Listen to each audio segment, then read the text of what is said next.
Are you looking for stats, facts, and figures on the best incoming freshmen in the class of 2020?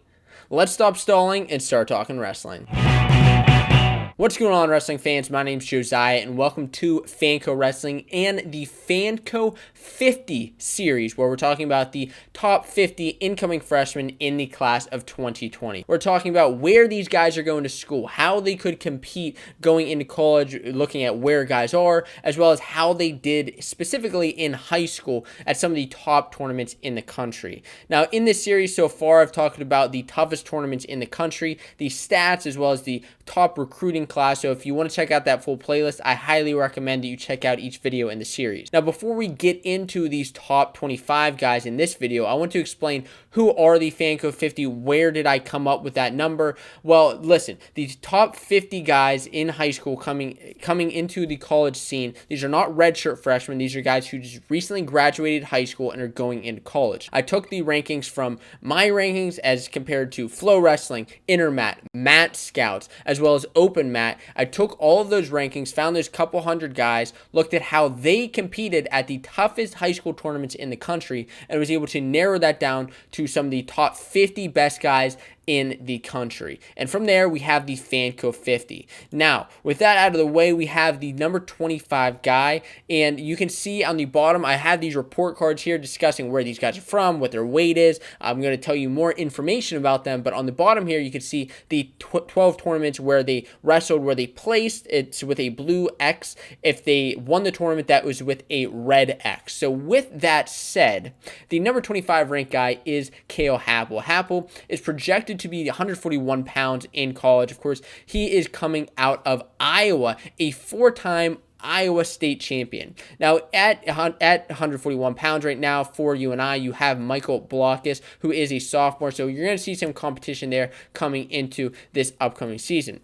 You know, you could see him bump up or down, but that's a discussion for another time. Now, Happel is the Iowa's 28th four-time state champion, which is impressive. He's the second most wins in his state's history. So that is darn impressive by Kaleb Happel. He outscored his opponents 280 to 87 at the state tournament, and that's why he is in the top 25. The next guy in the top 25 is Manzanona Bryant. Bryant is a top guy at, of course, at his weight in the country. He is one of the only guys to actually wrestle at multiple of these tournaments. He's wrestled at 4 of these top 12 tournaments and placed at 4 of these top 12 tournaments in Ironman, Beast of the East, Super 32, and Fargo, which I find impressive. And once you're wrestling multiple of these tournaments, wow, you're seeing some tough competition. Now, he committed in October of 2019 to wrestle at Lehigh. And of course, he really enjoys Lehigh because that's where he wrestled his national preps, was at Lehigh. Now, he did lose in the national preps finals. He's one of the only guys also on this list to actually not ever win a state or national preps title. Not that that necessarily means a whole lot going into college, but it's just something important to note. He is a tough guy to watch out for in the future. As we move on to our number 23 guy, we have Robbie Howard, or Robert Howard, whatever you want to call him, Robert Howard. Now, right now, he is going to Penn State, and the current guy in the lineup is Roman Bravo Young. What makes Robbie Howard so impressive is that, he had decided over a couple of different colleges between Michigan and Iowa. He decided on Penn State. He had some great accolades when he was younger, looking at the world level, and even through high school, he had some impressive accolades on the world level, making 3 world teams and winning the Youth Olympic Games in 2018, winning gold there. So he actually had wrestled in the past Sammy Alvarez. I like to find these fun facts. He actually wrestled Sammy Alvarez in the state finals in the past. And this past year at Fargo, he actually defeated another Fanco 50 guy in Jesse Ybarra. So that's impressive to note from Robbie Howard. And he will be joined by another Penn State wrestler in the top 25, which is, of course, Austin Boone. Now, Austin Boone, what's impressive about him is he has like a Mark Hall kind of syndrome, where he has 4 state championships and 4 team state championships. He has 8 total team and individual state titles, to himself, which is impressive. Mark Hall had 6 and 6, and Austin Boone has something else, and he's coming into Penn State. That's why I'm kind of comparing him to Mark Hall in that regard. But he is a bit lighter, projected to be a 49 or 57 pounder. Now, he placed at a couple of these tournaments and actually committed this past year. Another cool fact about him is he's actually from the same high school as Gabe and Max Dean. So that is Austin Boone and somebody important to note coming to Penn State. The next guy here is somebody going to UNC, a brother to somebody already on the North Carolina team. Of course, this is brother to Devin Kane and Gavin Kane. Now, Gavin Kane is projected at a similar weight to his brother at 74 or 84, so you could see him battling it out with him. We'll see what happens there, or with Clay Lott, who is actually a junior. So he'll probably likely be taking a red shirt this year, where his brother will end up graduating. Now, he's placed at a couple of these big tournaments like Super 32. He won Doc Buchanan, which is impressive, out of Georgia. So traveling all the way from Georgia to place at that tournament is impressive. Now, the other thing I want to say is he's the number 1 senior coming out of Georgia. So that's an impressive statistic about Gavin Kane. Now, he's actually defeated a couple other top 100 recruits throughout the year, but Gavin Kane is somebody to be looking out for in the future. The next guy, Tyler Stoltzfus, he is somebody who has placed at so many of these tournaments. You look at Super 32, Powerade, Ironman, placed at a bunch of these tournaments here. Super 32, placed 6th. He's actually a multiple-time Ironman placer and a Powerade finalist in the past with a great run at Powerade. Now, this past year, he actually had a phenomenal run at Powerade where he beat a couple other ranked guys, not necessarily in this recruiting class, but in other recruiting classes younger, which in the class of 2022 is Max Stout, who is the top 10 guy there. That I'm getting that ranking by Matt Scouts, which are some of the impressive rankings out there. He also beat Trey Kibe, who is in the class of 2021, a top 15 ranked guy in that class. Now he was actually going to wrestle the other guy in this list, which is Gavin Kane. He was going to wrestle him at the Pittsburgh Wrestling Classic until that event was unfortunately canceled. But that would have been in kind of a cool match to see what would have happened there. And that brings us to, I mentioned that Stoltzfus had wrestled Max Stout, but Max Stout has actually an older brother in Luke Stout. Now, Luke Stout, each of these guys out of Mount Lebanon. You may also be familiar with the name Kellen Stout, who originally went to Penn State and then ended up transferring to Pitt. And Kellen Stout, a tough wrestler. And he, looking back to Luke Stout now, he placed at Fargo this past year. He's the second member of his family to actually win a state title. I mean, this is just an impressive and athletic family. I'm interested to see how he's going to do at Princeton, taking over for that Pat Bruckey spot now that he's out of Princeton. So that'll be interesting to see how Luke Stout can adjust to Princeton out of high school. And this moves us on to the number 18 ranked guy in Eddie Scott. Now, Scott is a 152-pound wrestler, a multiple-time Pennsylvania state champion out of Du Bois area. Now, he has the most wins in Du Bois and actually the most career pins in District 9, which is 105 career pins out of his 151 wins. So, yeah, that's some impressive statistics right there. Now, at Super 32 this past year, he placed 4th, losing to Brettley Reyna, but he defeated Bryant, who was, I told you already, was a top 25 ranked recruit on the Fanco 50 list.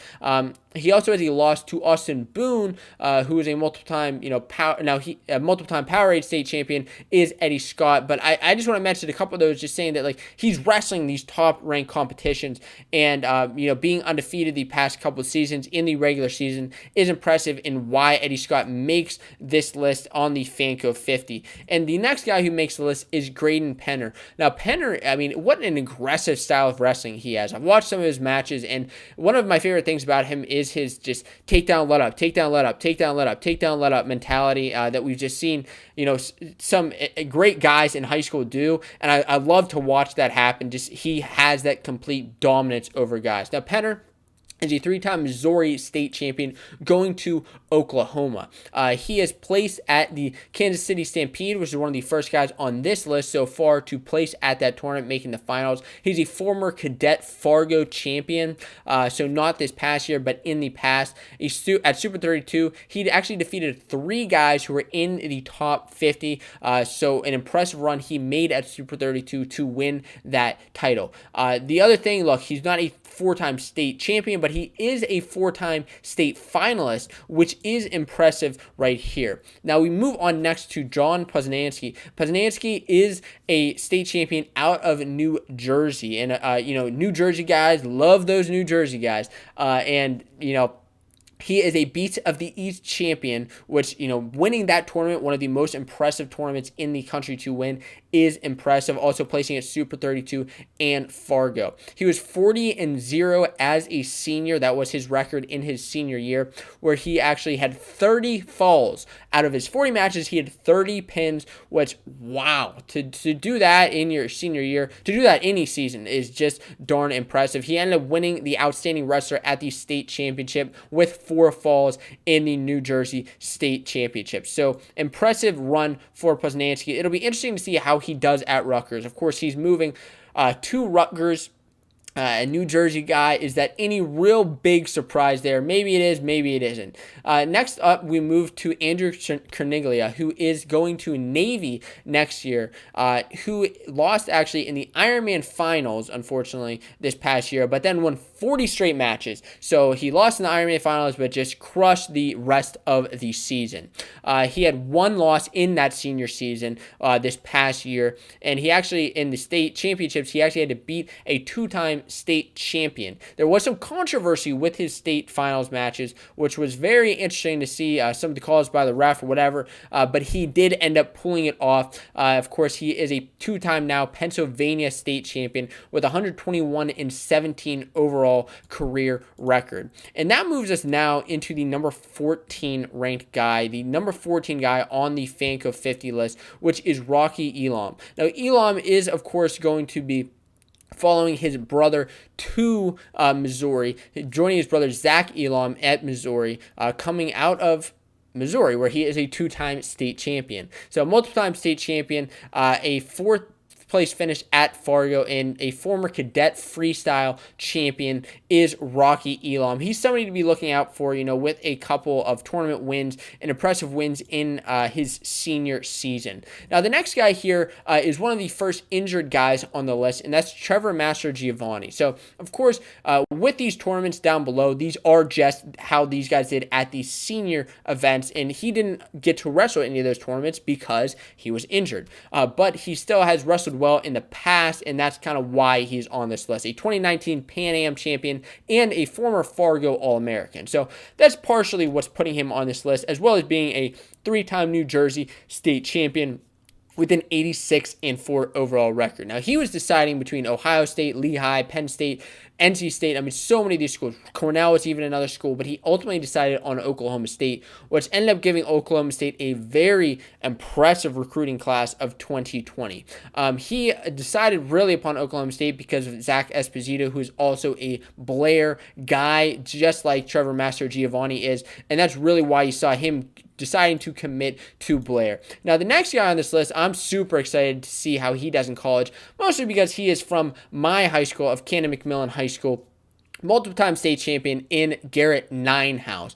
Garrett Ninehouse had a 181-16 career record, a Powerade champion, a Super 32 champion, a Fargo champion, a multiple-time Powerade finalist. Actually had a crazy match with Carter Starachi, not in his senior year, but in the year previous, which I recommend that you definitely go and watch that match. Now, he is a 4-time Pennsylvania state placer, which is impressive in its own right, a multiple-time Super 32 finalist. I mean, he's just made his rounds at so many of these toughest tournaments in the country. I know he has wrestled at like Escape the Rock, Iron Man Beast in the past, not in his senior season though. Now, he is the top recruit in Pennsylvania by Pennsylvania Power Wrestling. They have him ranked as the top recruit coming out of Pennsylvania, and somebody who I'm super excited to see as a Big Ten wrestler at Purdue. And that brings us to Dominic Serrano, the next guy on this list, the number 11 guy on this list. Now, Serrano is projected to wrestle 133 or 141 for Nebraska. You see Alex Thompson or Chad Redd at those weights for Nebraska. And man, I'm super pumped to see Nebraska in the future. Like, Nebraska is just they're making big moves. And with Serrano coming in out of Colorado, a 4-time Colorado state champion, the 25th ever Colorado state champion, and he didn't just win 4 state titles, he did it while being undefeated at 168-0, winning the Doc Buchanan this year as well as Fargo this year. Serrano is somebody that you need to be watching out for. The other cool thing is one of his teammates is the top 43 guy on the Fanco 50 in Isaiah Salazar, who's also a 4-time state champion. So he is making big moves heading to a Big Ten school, and I'm super excited to see how Serrano does. Now, if you're looking for the next 10 guys, the top 10 guys in the class of 2020, you're going to want to click on this top video right here. That'll take you to these next 10 guys. And if you're looking for the full playlist of stats, facts, and figures, you're going to click that bottom video here. That'll take you there. So stop stalling and get on watching.